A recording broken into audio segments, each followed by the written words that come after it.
द्वितीय सर्ग। रामायण काव्य का उपक्रम। तमसा के तट पर कौंच वध से संतप्त हुए महर्षि वाल्मीकि के शोक का श्लोक रूप में प्रकट होना तथा ब्रह्मा जी का उन्हें रामचरित्रमय काव्य के निर्माण का आदेश देना। नारदस्य तु तदा वाक्यं श्रुत्वा वाक्यविशारद पूजयामास धर्मात्मा सह शिष्यो महामुनिम। देवर्षि नारद जी के ऊपर युक्त वचन सुनकर वाणी विषाद धर्मात्मा ऋषि वाल्मीकि जी ने अपने शिष्यों सहित उन महामुनि का पूजन किया। यथावत पूजितस्तेन देवर्षि नारदस्तथा अपृच्छ येवाभ्यनुज्ञात स जगाम विहाय सम। वाल्मीकि जी से यथावत सम्मानित हो देवर्षि नारद जी ने जाने के लिए उनसे आज्ञा मांगी और उनसे अनुमति मिल जाने पर वे आकाश मार्ग से चले गए। समुहूर्त गते तस्मिन् देवलोकं मुनिस्तदा जगाम तमसातीरं जहाव्यास्वविदुरत। उनके देवलोक पधारने के 2 ही घड़ी बाद वाल्मीकि जी तमसा नदी के तट पर गए, जो गंगा जी से अधिक दूर नहीं था। स तु तीरं समासाद तमसाया मुनिस्तदा शिष्यमाह स्थितं पर्षे दृष्ट्वा तीर्थमकर्दमम।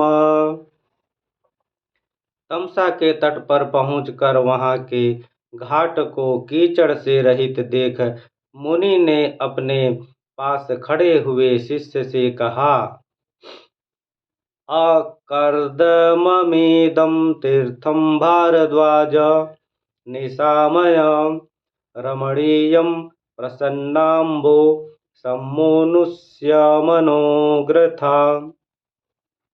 भारद्वाज, देखो, यहाँ का घाट बड़ा सुंदर है। इसमें कीचड़ का नाम नहीं है। यहाँ का जल वैसा ही स्वच्छ है जैसा सत्पुरुषों का मन होता है। नश्यन्ता कलशस्तात दीयता वल्कलं मम इदमेवावगाहिष्ये तमसा तीर्थमुत्तमम्।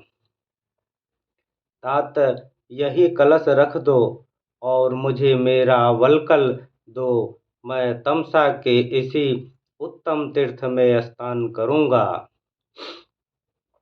एवमुक्तो भारद्वाजो वाल्मीकिना महात्मा प्रायच्छत मुनेस्तस्य वाल्कलं नियतो गुरो। महात्मा वाल्मीकि के ऐसा कहने पर नियम परायण शिष्य भारद्वाज ने अपने गुरु मुनिवर वाल्मीकि को वाल्कल वस्त्र दिया। सशिष्टहस्तादाय वल्कलं नियतेन्द्रिय विचरार च पश्यमस्तन पर्वतो विपुलं वनम्।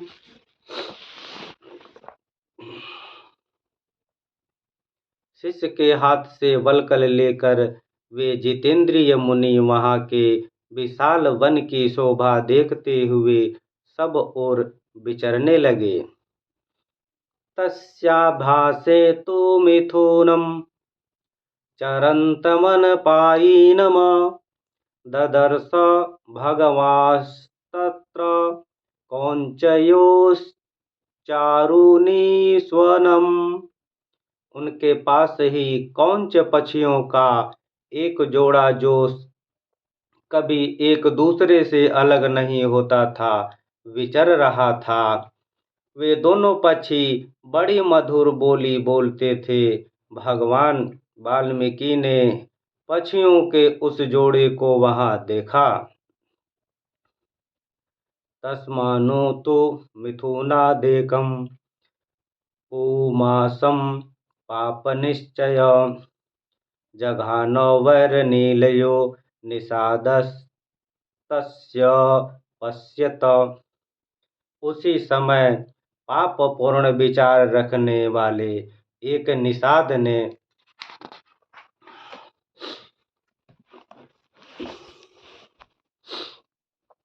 जो समस्त जंतुओं का आकरण बैरी था, वहां आकर पक्षियों के उस जोड़े में से एक नर पक्षी को मुनि के देखते देखते बाण से मार डाला। तम शोणितपरीतागम चेष्टमानं महीतले भरया तो निहतं दृष्ट्वा रुराव करुणागीरम। वह पक्षी खून से लथपथ होकर पृथ्वी पर गिर पड़ा और पंख फड़फड़ाता हुआ तड़पने लगा। अपने पति की हत्या हुई देख उसकी भार्या कौंची करुणाजनक स्वर में चित्कार कर उठी। वियुक्ता पतिना तेन द्विजेन सहचारिणा तम्रशीषेण मत्तेन पत्रेणा सहितेन वै। उत्तम पंखों से युक्त महापक्षी सदा अपनी भार्या के साथ साथ विचरता था। उसके मस्तक का रंग तांबे के समान लाल था और वह काम से मतवाला हो गया था। ऐसे पति से वियुक्त होकर कौंची बड़े दुख से रो रही थी। तथा वेदं जिदं दृष्ट्वा निषादेन निपातितम ऋषिर्धर्मात्मनस्तस्य करुणायं समपधत। निषाद ने जिसे मार गिराया था, उस नर पक्षी की वह दुर्दशा देख उस धर्मात्मा ऋषि को बड़ी दया आई। तत करुणवेदित्वा दधर्मोऽन्यमिनी द्विज निशाम्य रुदति कौंचिमिदं वचनमब्रवीत। स्वभावतः करुणा का अनुभव करने वाले ब्रह्मर्षि ने यह अधर्म हुआ है ऐसा निश्चय करके रोती हुई कौंची की ओर देखते हुए निषाद से इस प्रकार कहा। मा निषाद प्रतिष्ठं त्वमगम शाश्वती समायत कौंच मिथुना देकमवधि काममोहितम। निषाद तुझे नित्य निरंतर कभी भी शांति न मिले, क्योंकि तूने इस कौंच के जोड़े में से एक की जो काम से मोहित हो रहा था, बिना किसी अपराध के ही हत्या कर डाली। नित्येतं बुधवश्चिंता बभूव हृदि वीक्षित शोकार्तेनास्य शकुने किमिदं व्याहतं मया। ऐसा कहकर जब उन्होंने इस पर विचार किया, तब उनसे उनके मन में यह चिंता हुई कि अहो, इस पक्षी के शोक से पीड़ित होकर मैंने यह क्या कह डाला। चिंतयन् स महाप्राज्ञश्चकार मतिमान्मनीत शिष्यं चैवाब्रवीदं वाक्यमिदं स मुनिपुंगव। यह सोचते हुए महाज्ञानी और परम बुद्धिमान मुनिवर वाल्मीकि एक निश्चय पर पहुँच गए और अपने शिष्य से इस प्रकार बोले। पादबद्धोऽक्षर समस्तंत्रिलय समन्वित शोकार्तस्य प्रवृत्तो में श्लोको भवतु नान्यथा। तात शोक से पीड़ित हुए मेरे मुख से जो वाक्य निकल पड़ा है, यह 4 चरणों में अबद्ध है। इसके प्रत्येक चरण में बराबर बराबर यानी 8 8 अक्षर हैं तथा इसे वीणा के लय पर गाया भी जा सकता है। अतः मेरा यह वचन श्लोक रूप अर्थात श्लोक नामक छंद में अबद्ध काव्य रूप या यशस्वरूप होना चाहिए, अन्यथा नहीं। शिष्यस्तु तस्य ब्रुवतो मुनेर्वाक्यमनुत्तमम् प्रतिजग्रह सन्तुष्टस्तस्य तुष्टो भवन्मुनि। मुनि की यह उत्तम बात सुनकर उनके शिष्य भारद्वाज को बड़ी प्रसन्नता हुई और उसने उनका समर्थन करते हुए कहा, हाँ, आपका यह वाक्य श्लोक रूप ही होना चाहिए। शिष्य के इस कथन से मुनि को विशेष संतोष हुआ। सोऽम्बिभेषकं ततः कृत्वा तीर्थे तस्मिन् यथाविदितमेव चिन्तयन्नर्थमुपावर्तत। वै मुनि, तत्पश्चात उन्होंने उत्तम तीर्थ में विधि पूर्वक स्नान किया और उसी विषय का विचार करते हुए वे आश्रम की ओर लौट पड़े। भारद्वाजस्तथा शिष्यो विनीत श्रुतवानो गुरु कलशम्पूर्णमादाय पृष्ठतोऽनुजगामः। फिर उनका विनीत एवं सशस्त्र शिष्य भारद्वाज भी वह जल से भरा हुआ कलश लेकर गुरुजी के पीछे पीछे चला। सप्रविष्ट्याश्रमपदं शिष्येण सह धर्मवित् उपविष्ट कथाश्चान्याश्चकार ध्यानमास्थित। शिष्य के साथ आश्रम में पहुंचकर धर्मज्ञ ऋषि वाल्मीकि जी की आसन पर बैठे और दूसरी ओर बातें करने लगे, परंतु उनका ध्यान उस श्लोक की ओर ही लगा था। अजगाम ततो ब्रह्मा लोककर्ता स्वयं प्रभु चतुर्मुखो महातेजा द्रष्टो तम मुनि पुंगवम। इतने में ही अखिल विश्व की सृष्टि करने वाले सर्वसमर्थ महातेजस्वी चतुर्मुख ब्रह्मा जी मुनीश्वर वाल्मीकि के मिलने के लिए स्वयं उनके आश्रम पर आए। वाल्मीकिरथ तं दृष्ट्वा सहसोत्थाय वाग्यत प्राञ्जलिप्रयतो भूत्वा तस्थो परमविस्मितः।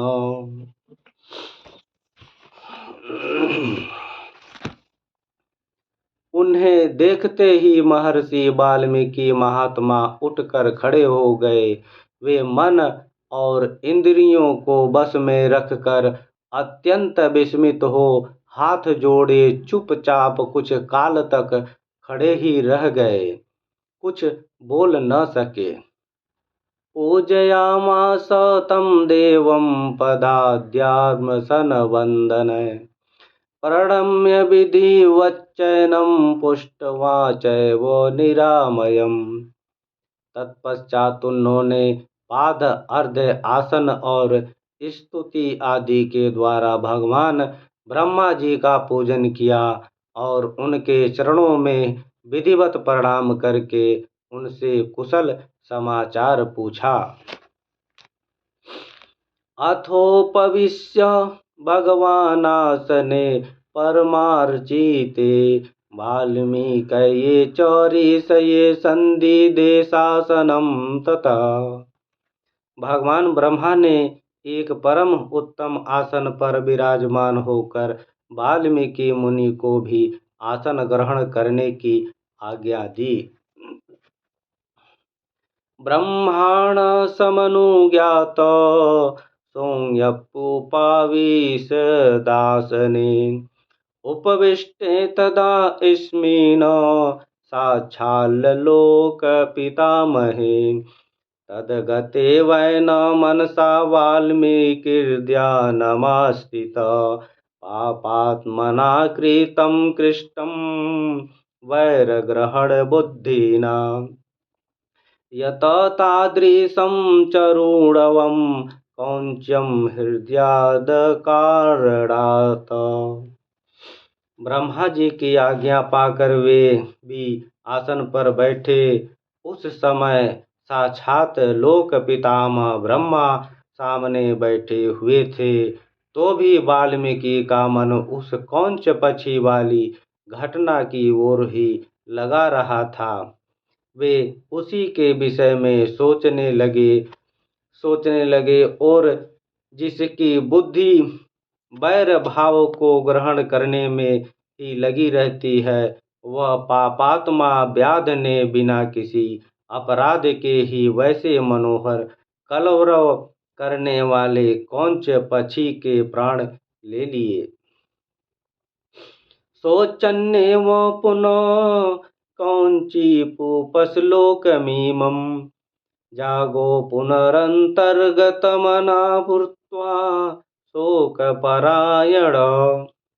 यही सोचते सोचते उन्होंने कौंची के आर्तनाद को सुनकर निषाद को लक्ष्य करके जो श्लोक कहा था, उसी को फिर ब्रह्मा जी के सामने दोहराया। उसे दोहराते ही फिर उनके मन में अपने दिए हुए शाप के अनौचित्य का ध्यान आया। तब वे शोक और चिंता में डूब गए। तमुवाच ततो ब्रह्मा प्रहसन मुनि पुंगवम श्लोक एवा स्वयं बद्धो नात्र कार्या विचारणा मच्छन्दा वेद ते ब्रह्मा न प्रवृत्तेयं सरस्वती। ब्रह्मा जी उनकी मन स्थिति को समझकर हंसने लगे और मुनिवर वाल्मीकि से इस प्रकार बोले, ब्रह्मान तुम्हारे मुंह से निकला हुआ यह छंदोबद्ध वाक्य श्लोक रूप ही होगा। इस विषय में तुम्हें कोई अन्यथा विचार नहीं करना चाहिए। मेरे संकल्प अथवा प्रेरणा से ही तुम्हारे मुंह से ऐसी वाणी निकली है। रामस्य चरित्रं कीर्तनं कुरु त्वमृषि सत्तम धर्मात्मनो भगवतो लोके रामस्य धीमत वृत्तं कथय धीरस्य यथा ते नारदाच्युतम। मुनि श्रेष्ठ, तुम श्री राम के संपूर्ण चरित्र का वर्णन करो। परम बुद्धिमान भगवान श्री राम संसार में सबसे बड़े धर्मात्मा और वीर पुरुष हैं। तुमने नारद जी के मुँह से जैसा सुना है उसी के अनुसार उनके चरित्र का चित्रण करो। रहस्यं च प्रकाशं च पदवृतं तस्य धीमत रामस्य सह सौमित्रे राक्षसाना च सर्वश वन्देहाश्चैव यदवृतं प्रकाशं यदि वारः तच्चाप्यविदितं सर्वविदितं ते भविष्यति। बुद्धिमान श्री राम का जो गुप्त या प्रकट वृत्तांत है तथा लक्ष्मण, सीता और राक्षसों के जो संपूर्ण गुप्त या प्रकट चरित्र है, वे सब अज्ञात होने पर भी तुम्हें ज्ञात हो जाएगा। न ते वागनरीता काव्ये काचिदद भविष्यति कुरु राम कथा पुण्या श्लोकबद्धा मनोरमा स्म। इस काव्य में अंकित तुम्हारी कोई भी बात झूठी नहीं होगी। इसलिए तुम श्री रामचंद्र जी की परम पवित्र एवं मनोरम कथा को श्लोकबद्ध करके लिखो।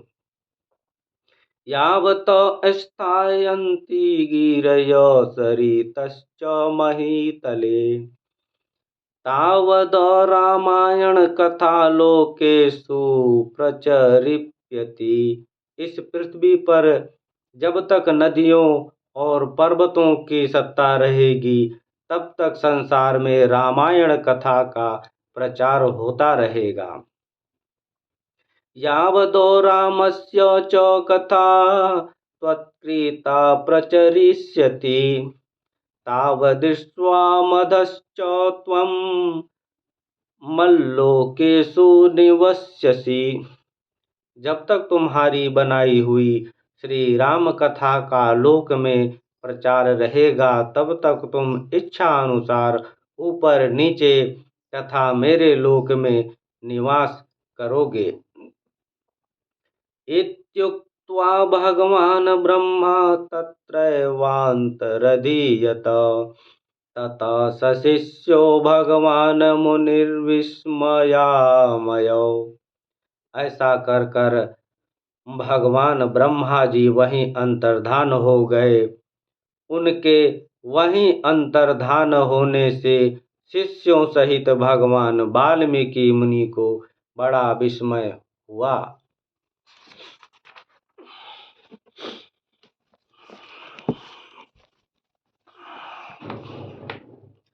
तस्य शिष्यास्त सर्वे जगु श्लोकमिमं पुनः मुहुर्मुहुः प्रीयमाणा प्राहुश्च वृषविस्मिता।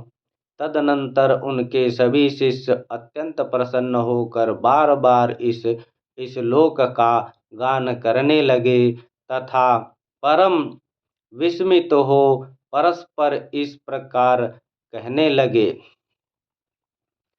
समाक्षरश्चतुर्वीर्य पादै गीतो महर्षिणा सोऽनुव्याहरणाद भूय शोक श्लोकत्वमागत।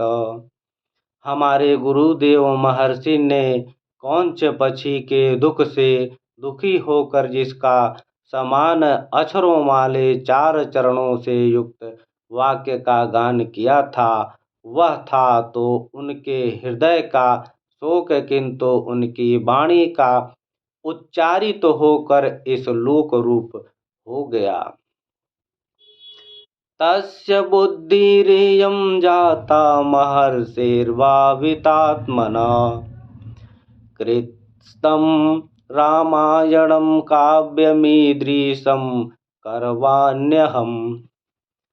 इधर शुद्ध अंतकरण वाले महर्षि वाल्मीकि के मन में यह विचार हुआ कि मैं ऐसे ही श्लोकों में संपूर्ण रामायण काव्य की रचना करूं।